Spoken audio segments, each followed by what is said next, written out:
I stand by my decisions as special counsel, including the decision to bring charges against President Trump. Our investigation developed proof beyond a reasonable doubt that President Trump engaged in criminal activity. If asked whether to prosecute a former president based on the same facts today, I would do so regardless of whether that president was a Democrat or a Republican. No one should be above the law in this country, and the law required that he be held to account, so that is what I did. Hi again, everybody. It's now 5 o'clock here in Washington, D.C.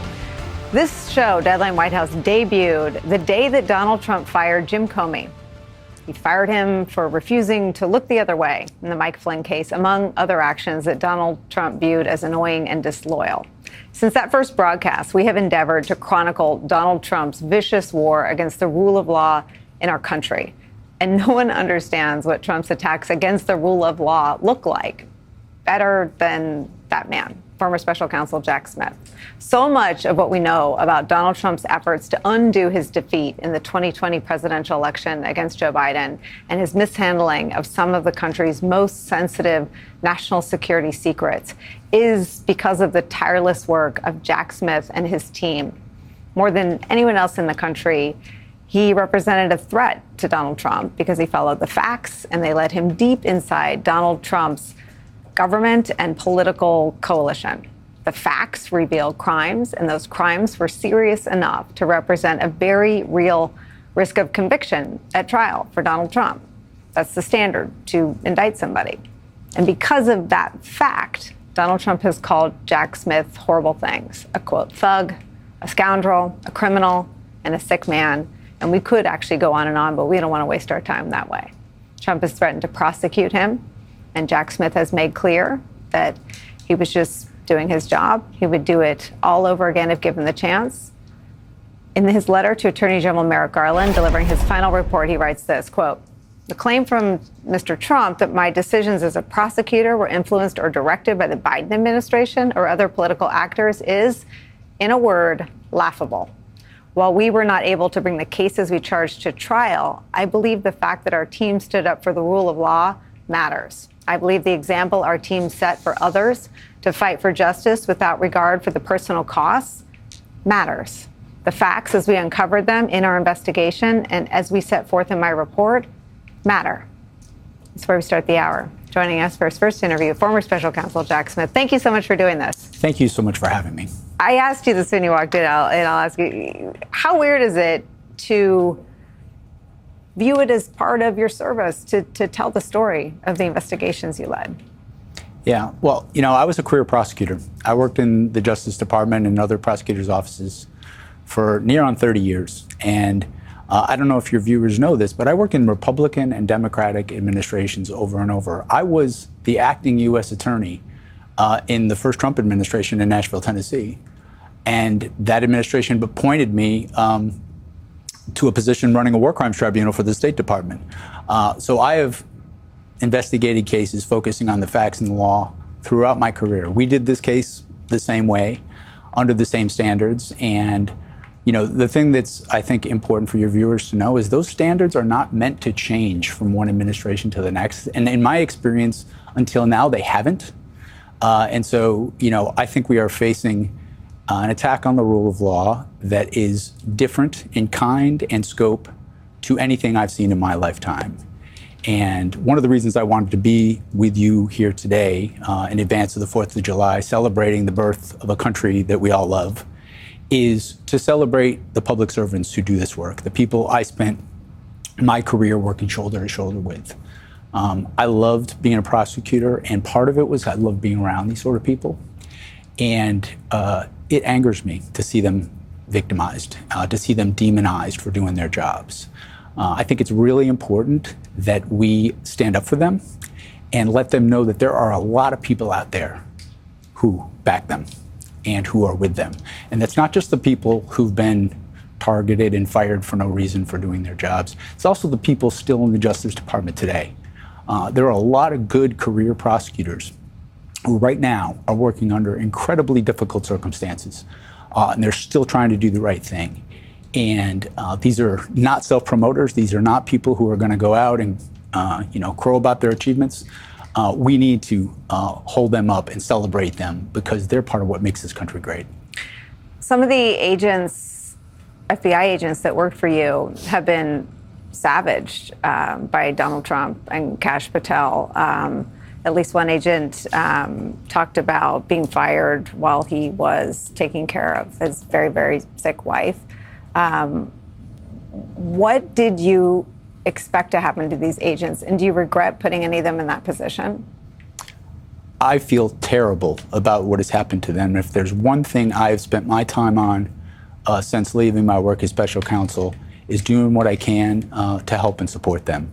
The individual you're talking about, he was nursing his wife who was dying of cancer, and they fired him shortly after she died. I went to the funeral. That funeral was filled with heroes, public servants on both families. And I just can't believe that if people knew the character of these people I worked with, that they could ever stand for the demonizing that's happened to them. It's just beyond anything I can understand. And my sense from my limited exposure to people in DOJ and the FBI from my time in government is they don't really want to go do other things. They want this to be their life's work, protecting the country's national security. Will you talk a little bit about the price people have paid who have been purged for political purposes? Yeah, I mean, a lot of the agents and prosecutors I've worked with, and to be clear, not just in the special counsel's office, but throughout my career in a bunch of different positions I've had in the Justice Department, this is the culmination of what they wanted to do. It's why they went to law school, and it's their way of serving our country. And we've seen so many times in these retribution cases where prosecutors wouldn't be a part of it. Prosecutors in Minnesota who are like, I'm not going to investigate the family member of a shooting victim. I'm not doing that. Prosecutors who wouldn't go through with retribution prosecutions. And those people give up a lot. This is their whole career. A lot of them, this isn't a lucrative sort of profession for a lawyer in terms of what you could do in private practice. They have to support their families. And one thing I have hope about is I think the traditions in the department, the people it draws, are so strong that we're going to have to rehabilitate the department for sure. But there's a lot of people still there, still in place, wanting to do the right thing, wanting to follow the facts and the law, not be a part of any retribution campaign.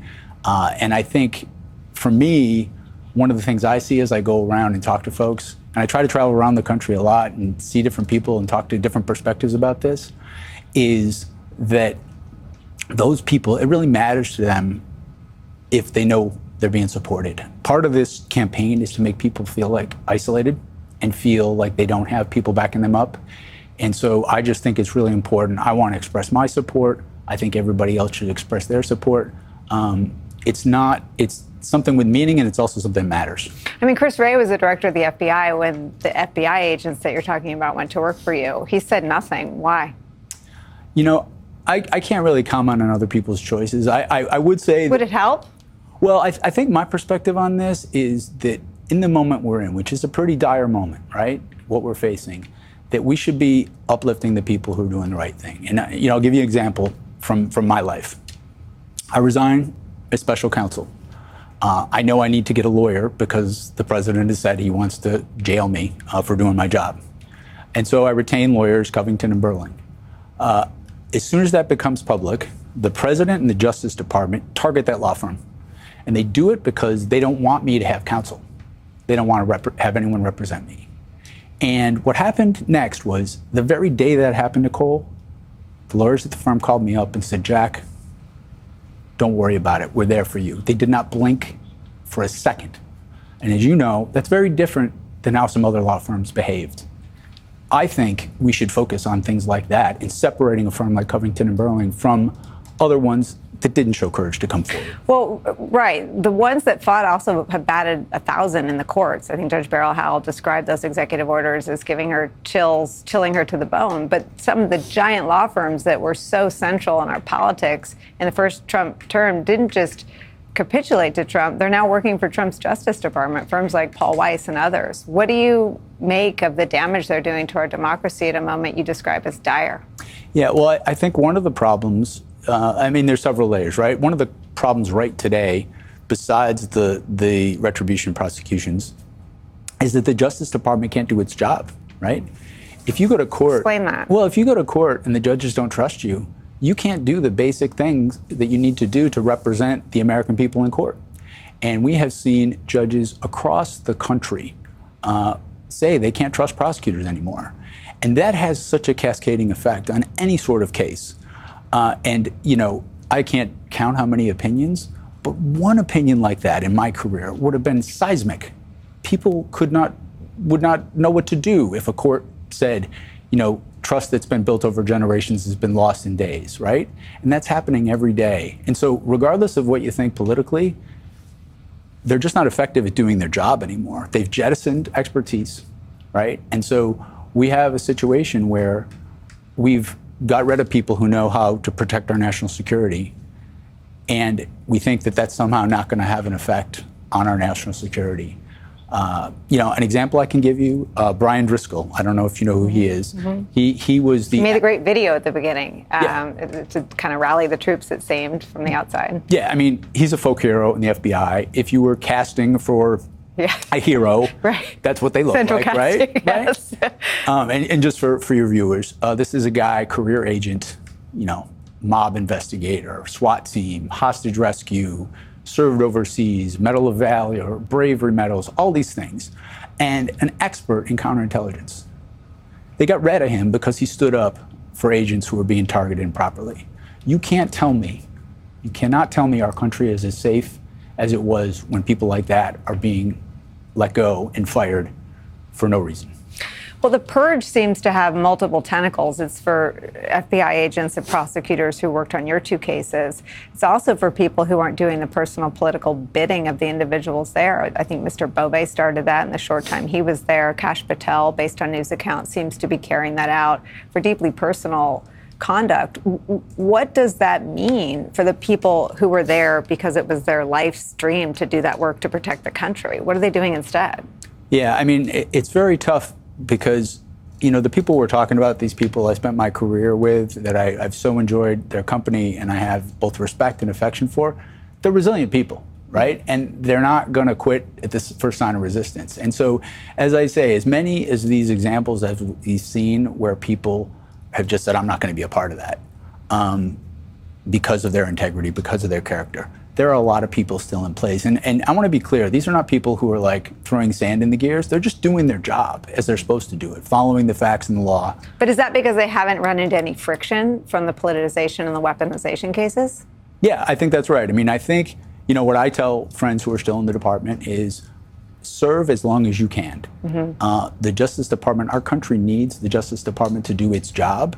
And you should do it as long as you feel like you can. And obviously, if you're asked to do something that you know is wrong, then your number's up and you can't do it.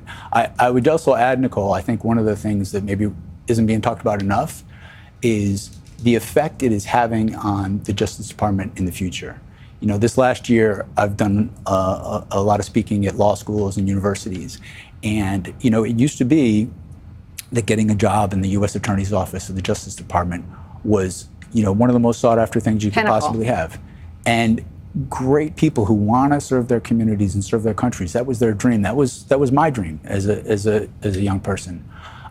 Those people, I can tell you, are not as interested, and they're looking to do other things. And my concern is that is, you know, the Justice Department works. I learned from mentors who came before me, and then I tried to do the same and teach those that followed me. When you break that chain, it's a real problem. And so I tell people when I go to these universities and into law schools, don't give up on it. Even if you don't like what's going on right now, there's a much longer path here, and we need you if you want to serve. For you, I guess resilience is going to have to a little earlier in your career. But I don't want people to get away from service as a result of this, because I think that's a knock-on effect that'll be much harder to solve than some of the things that we're seeing in the headlines every day. But I'm sure these people that listen to you speak admire you in your career and the things you've been a part of. Do you think that this is a department that you could send someone to go work in and they could be asked to indict you? Oh, I think that could happen, but I also think in the Justice Department, even as we sit here right now, there are lots of people doing good work, prosecuting violent crime, protecting their communities, doing the everyday work of being a prosecutor. And yes, it could happen. That could happen, and that would be unfortunate, and then you might have to step down. But I don't want to see people run from public service because of that possibility. Do you expect to be indicted? Listen, Donald Trump has made a bunch of statements. He said he would indict you, yes. I'll tell you, Nicole, I honestly do not spend a lot of time thinking about the things he says about me and his threats about me. I'm real focused on the people who I worked with, looking out for them. I'm real focused on how the Justice Department's going to be better going forward, things like that. In my situation, I did my job the right way. I had an all-star team. I mean, Nicole, the agents on my case, if I were to walk you through all the awards they've won throughout, generations of administrations, we would be here all night. These were superstars. And I'm much more concerned that those people get to serve in the department, get to serve in the Bureau again someday. What do you say about the facts that you developed that you see? I know you don't watch a ton of news, but you see enough to know that the basic principle of recidivism likely applies to the election case. The things that you charged are a lot of the same kinds of stories we cover. What is the cost of someone not being held accountable for their crimes? Yeah, I mean, if you talk about the pardons of these people convicted for the violence on January 6th, right? There's all sorts of costs. There's the obvious cost of just recidivism. These are people who committed their crimes in the name and in the interest of Donald Trump, and he's returned the favor, right, by pardoning them. That sends one message to them. A message I'm equally concerned about is the message that it sends to law enforcement.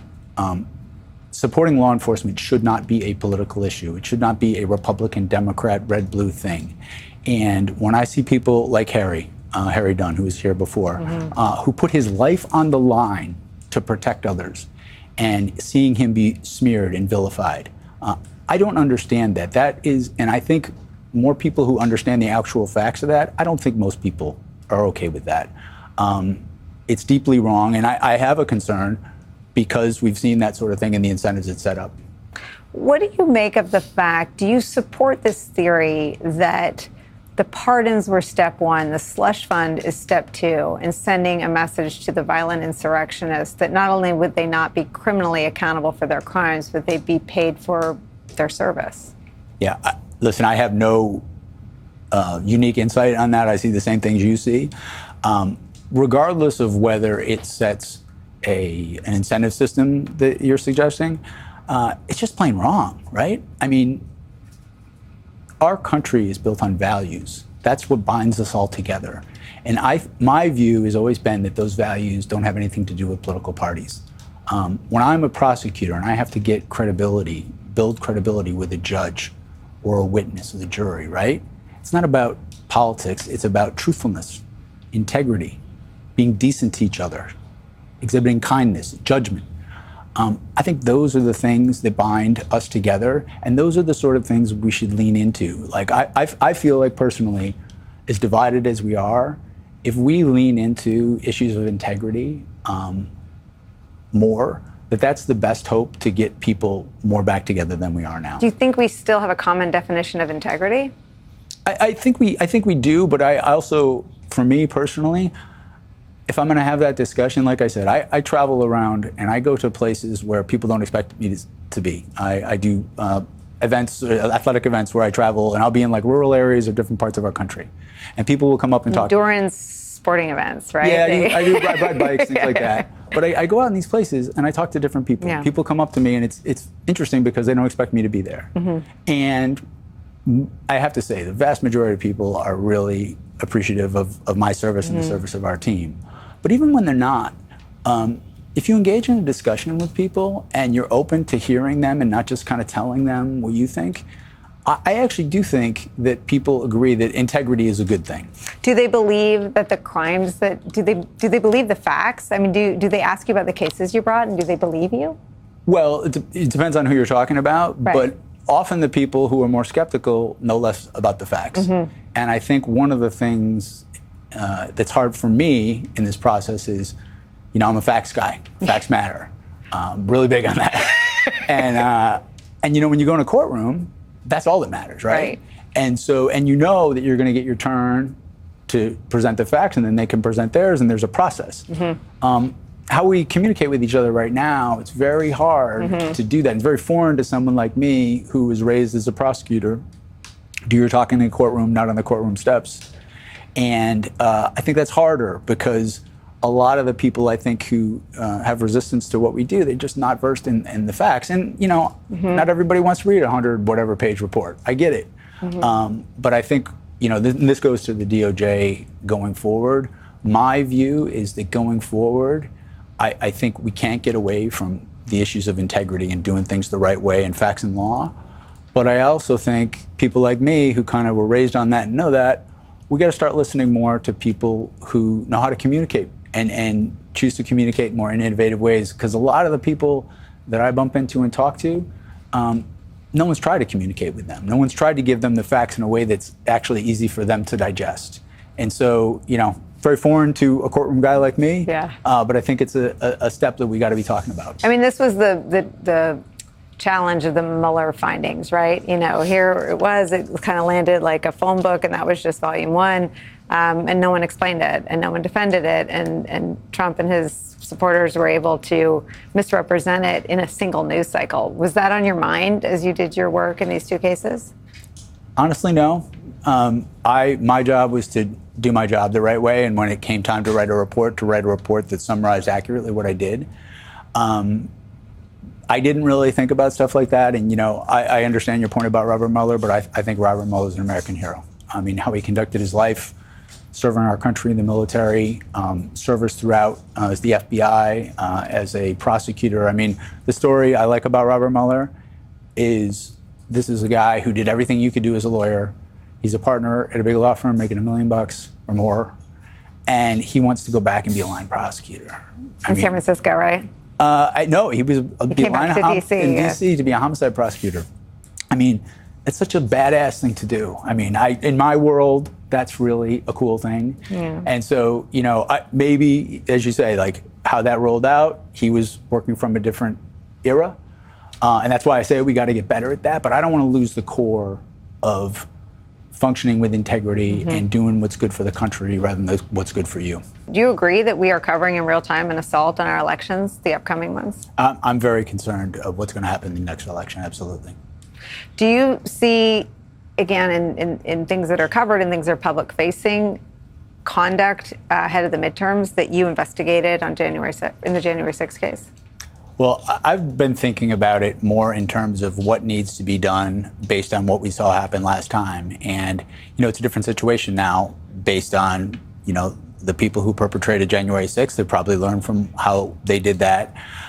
My personal view is I think the state attorney generals have a tremendous role to play here. They can make sure the rule of law functions in their state. And I would also say that I think a thing that all of us can do is support election workers and election officials. The last time around, we saw that those people stood firm, and they were, in many cases, the difference.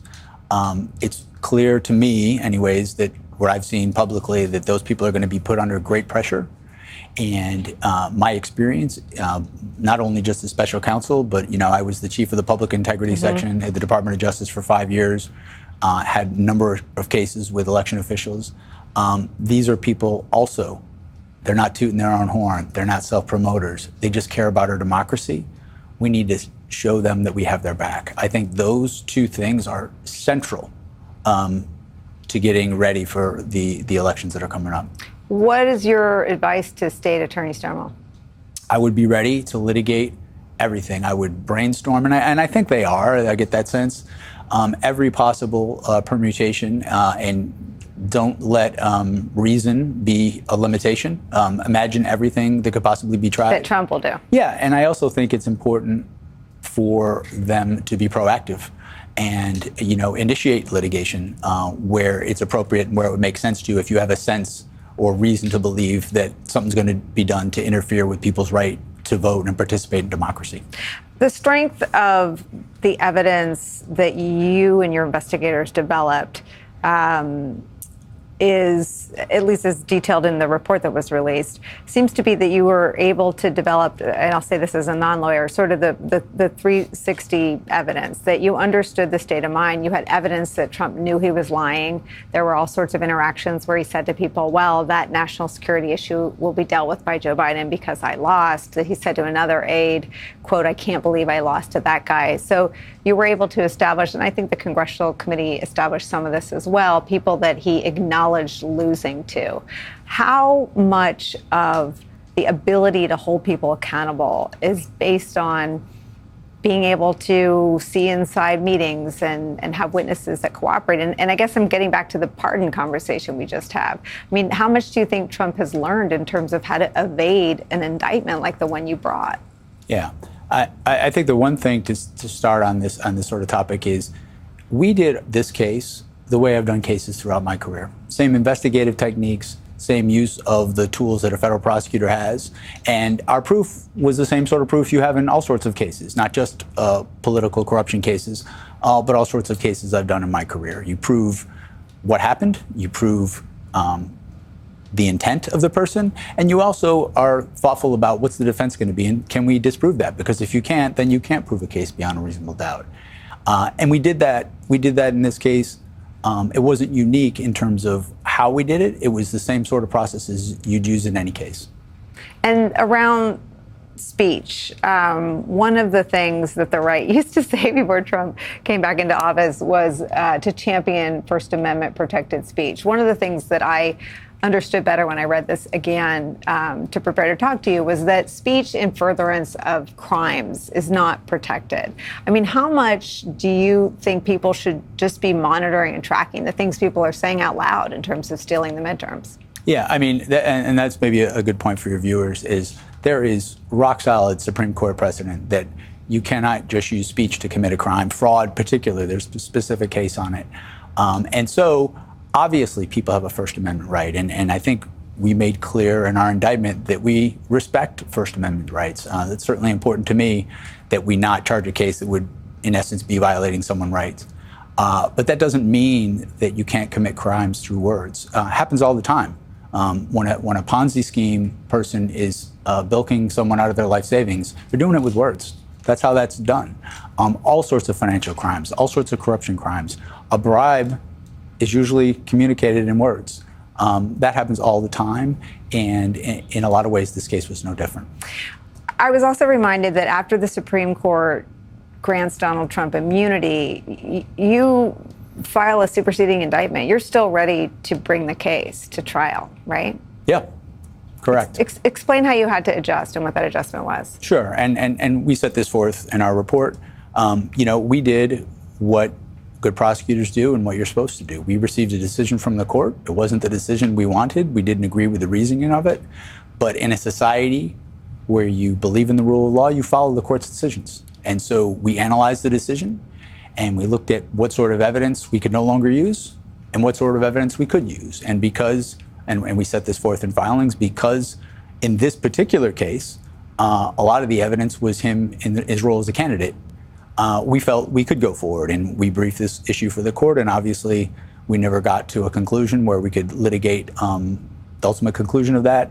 But we would not have gone forward with the case unless I still felt we could prove it beyond a reasonable doubt, just like we wouldn't have gone forward with the case in the first place if we couldn't. And I guess one point I would want to emphasize there is I think a difference between the work we did and what you're seeing today is in our work, there was no predetermined outcome. When I took this job, I was perfectly happy to bring this case if the facts and law warranted it or not. And I've done that throughout my career, and it hasn't mattered what person's political party was to do that. That's how we went about our work. Completely apolitical. Politics did not play a role. Were you kind of hoping that the criminality wasn't as brazen as what you developed and uncovered? I don't think good prosecutors hope. You follow the facts and the law, and one of the good principles that real prosecutors always follow is the facts matter. And you don't not go down an avenue because, maybe some facts will come out that will hurt my case. You go and look at all the facts you possibly can, as searching as you possibly can, because you want to get it right. That contrasts to what we're seeing today, where there is a predetermined outcome. Process doesn't matter, and we just have to find a way to get to that outcome. And if there's facts that don't fit that outcome, we don't recognize them. And if there's facts that make it not a crime, we just pretend those don't exist. I mean, a judge basically said that in the Kilmar Abrego Garcia case, said that he found that this was an instance where basically criminality was being reverse engineered all the way up to Todd Blanche. If a judge has found that, what do you think they're capable of with 2 more years? Well, as I said earlier, from my perspective, have seen a number of cases. James Comey, Letitia James, Jerome Powell, right? There's not criminality here. Seashells. So the only reasonable explanation is the president has it out for these people, and he has people who are his former personal lawyers who are going to do what he says, regardless of the facts or the law. Again, just to juxtapose it, I didn't have people on my team resigning because they refused to go along with a scheme to go after somebody. That was not what happened. You see that in all of these cases. And just, again, imagine, if you would, I was appointed from outside the government, no political allegiance to anybody. And they were comfortable with Jack, wherever you think the facts and law dictate, that's what we'll do. And that's what'll happen. Can you imagine that happening now if there was an allegation of corruption in this administration, them saying, let's appoint an outside independent person to make a call on this? I think we know it would never happen. And I think that's a real easy way to differentiate following the process, following the facts, having independence. If you took the name of our country off it and you were just examining the state of the rule of law in America, is it dead? I don't think so at all. And for the reasons I said earlier, there are legions of career prosecutors, people just like me, you just don't know their name, who want to do the right thing. They're in the Justice Department. They want to serve. We have a lot of challenges in front of us, and the rehabilitation of the department is not going to be any mean feat. Recovering character is a lot harder than gaining it in the first place. But I think we're totally capable of doing that. I'm completely optimistic. We've talked about the dedicated public servants in the department and the FBI that worked on your cases. One of them you can't talk about, and that's all of and these are some of the ones that Trump has raged against most ferociously, and that is the prosecutors and agents involved in the documents case. Just explain why you can't talk about that. Yeah, there's an order from the judge in Florida, Judge Cannon, that report is under seal, and I don't want to do anything that could be misconstrued as me not following a court order. I'm a lawyer who follows court orders, and so I just don't want to do anything that would be remotely construed as not complying with her order. Let me just ask, the things that you've said publicly about standing by the facts that you developed and standing by what you've put in your reports, you stand by Volume 2? Absolutely. And the men and women who worked on those cases have been targeted with some of the most vicious retribution and political attacks. Are they political actors? Absolutely not. For the ones that are, have any of them survived the purge at the Bureau and the Department of Justice?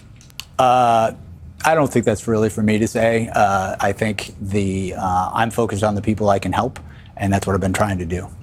All right, we don't want to jeopardize any of those individuals, and we don't want to put you in a bad spot with Judge Aileen Cannon. Do you think there's any chance she ends up on the Supreme Court? I have no views on that whatsoever. All right, we'll all watch that with bated breath. I want to share some reporting from my friend Glenn Thrush at the New York Times, who's covered some of the folks that you've talked about, and sort of come back to what's on the other side.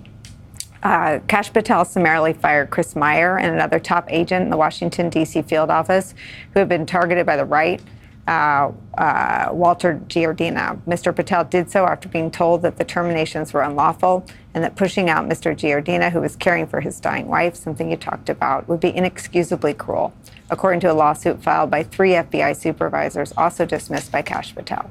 Quote, "We were always told that we would be taken care of and there would not be any retaliation for our assigned work." Mr. Giardina, 48, told his supervisors the day he was fired the circle of trust had been broken. I want to ask you about this concept of a circle of trust, because as we talked about with the pardons and the slush fund, Trump seems to be erecting, again, what is public facing, a circle of trust with people who committed crimes for which they were convicted by juries of their peers, not just pardoning them, but giving them money. That circle of trust doesn't do anything for the public safety, or for U.S. national security. How do you begin to put back together a circle of trust between public servants who protected the country from threats? Yeah, I think for me, the biggest thing we can do, and it's challenging, is to get the facts out in ways that people can digest them. I think if you have a question of, is a rioter who assaulted a police officer on January 6th a patriot, or is Harry Dunn a patriot? We win that argument every time if people have the facts. And I think it's hard, and you know, as a prosecutor who worked in a courtroom and didn't really work in the media and didn't, you know, want to give a speech on the courthouse steps, I think we've now learned that you got to be able to get people to understand the facts. We've got a great product in the work that we did as a special counsel, the work the Justice Department does every day. But the people who do it, who are really the reason you can trust it, they don't promote themselves. And so we need to get their stories out there. I think if that happens, the sort of trust in government, which is pretty hard to earn, you can do that. That's my experience as a trial lawyer. It's my experience in life when I interact with people in the world. And part of the reason I frankly wanted to talk to you today is to talk about these people, because they're good people. And if you sat down with them for a coffee or a beer or a meal, you would like them and you would trust them and you would see the things that are being said about them are lies. And in my experience, which is dated, none of them are particularly political. I don't know the politics of any of these people. That's not something we talk about in the Justice Department. What does it do to the ability to imagine something on the other side that isn't a reaction to what's happening now? I mean, everyone from all the reporting that we have access to is only doing the kind of work you're talking about if they've avoided being asked to do something that violates their oath or is unethical or is part of the retribution cases or is predicated on Trump's conspiracies, as we covered at the top of the hour, a massive deployment of intelligence agents to go look at data in Georgia based on a lie. What happens on the other side to people that were involved in that misdirection of resources? Well, you know, one thing I don't like is this idea that everybody who did things we don't like, they're guilty of crimes too, and we're going to prosecute them. It should be the facts and the law, and you should look at not let's find this person and let's find let's target them and see if we can find a crime. That's what's happening now. I think it's really important that whoever leads the Justice Department after this rejects that sort of thinking. That doesn't mean that people who have committed crimes should get a free pass. And it's going to be difficult. I actually think the investigation of these things isn't hard. What's hard is getting people to understand it's been done in an objective way. Explaining in a way that people can digest that things are done following the facts and the law and don't involve politics. That's a challenge. Doing the actual work, there's lots of people out there who've spent their careers like I have who are capable of doing that work. Not just cases in the political realm, but particularly cases also affecting our national security. I spend a lot of time worrying about that when I see some of the people who've been fired. When you feel optimistic about our ability to come through and about the caliber of the people who are inside the department, what do you think, and do you feel as optimistic about a country that would re-elect someone for whom the facts showed he'd committed multiple felonies? My view, Nicole, is our country's been a lot of things at a lot of different times. And what generally happens is when something really bad happens, Watergate, for example, we respond and we get better as a result. I'm not saying the Justice Department has been perfect every day, but the people I worked with, I saw people trying to move things in the right direction. And I think it would be foolish to say we're not facing challenges right now. But when you face a challenge like we are today, you have a choice about the attitude you take towards it. Anyone can put anything on you, but you have a choice about the attitude you take. For me, and I think a lot of the people that I've worked with, our view is I want to behave now in a way that my kids will be proud. Yeah. I want to act in a way that when I'm retired, I look back on this time and say, I did things right. I think a lot of people relate to that, and I think it's understandable. And I think if we start aligning actions with our beliefs, it's a huge, huge step. I think one of the things I've seen, which is the sort of journey I've been on, is, with me being targeted by the president, you get to find out who's who, right? You get to find out who runs towards the fire, who kind of backs away. It's difficult in the moment, but I think for the future, that's going to be really helpful to know. Are you afraid to be speaking out? No, not at all. I am not going to be intimidated. And there's no way in the world, if the thought was to go after me so that I wouldn't speak up about the corruption that's happening or speak up to defend these agents and prosecutors, that is a grave miscalculation. There is no way I'm going to be intimidated.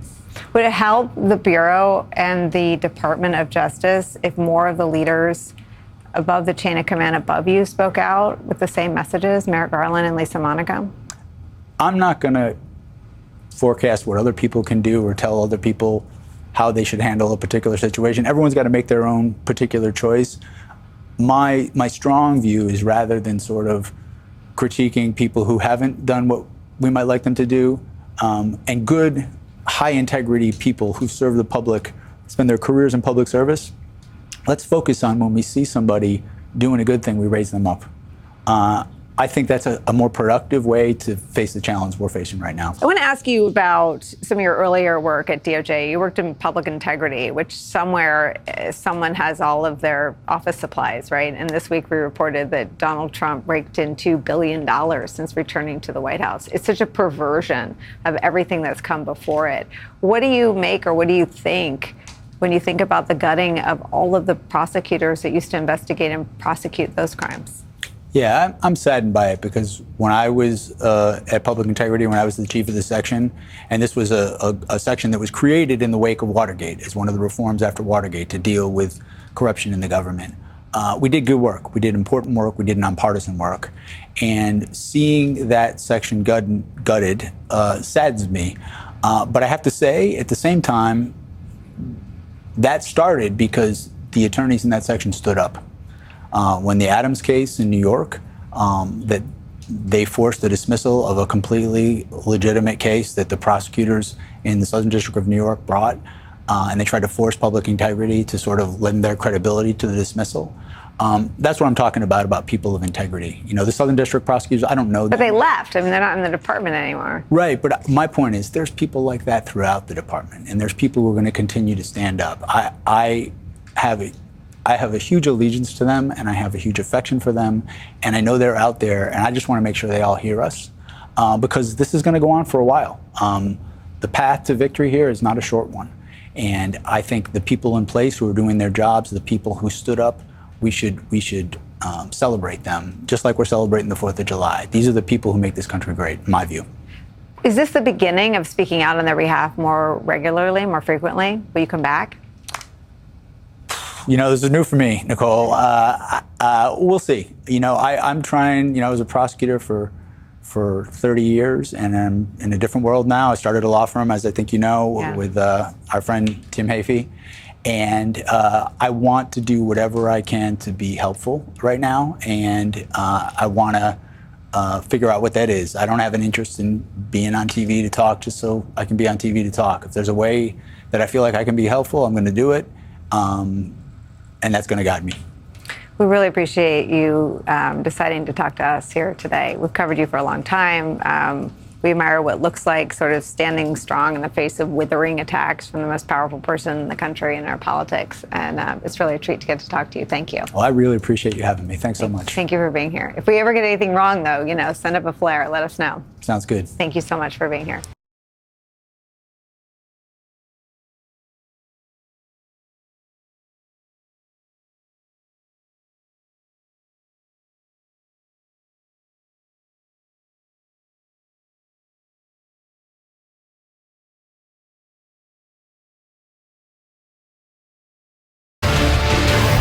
Can't explain why you chose this fight.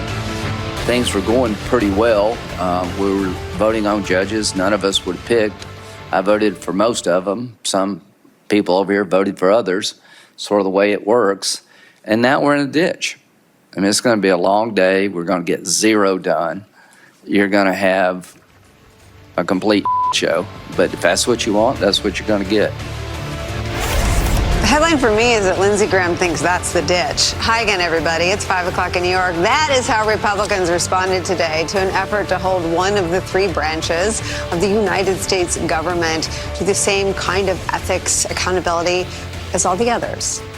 With that, an obstruction. Democrats on the Senate Judiciary Committee have been pushing for an ethics code for the Supreme Court, an effort they have strengthened and accelerated in recent months in response to and in light of reporting about conservative justices accepting free hospitality and travel without disclosing it properly. Originally, the committee was scheduled today to vote on subpoenas for billionaire Republican donor Harlan Crow and conservative legal activist Leonard Leo. But overnight, Republicans filed 88 amendments in an attempt to impede those votes.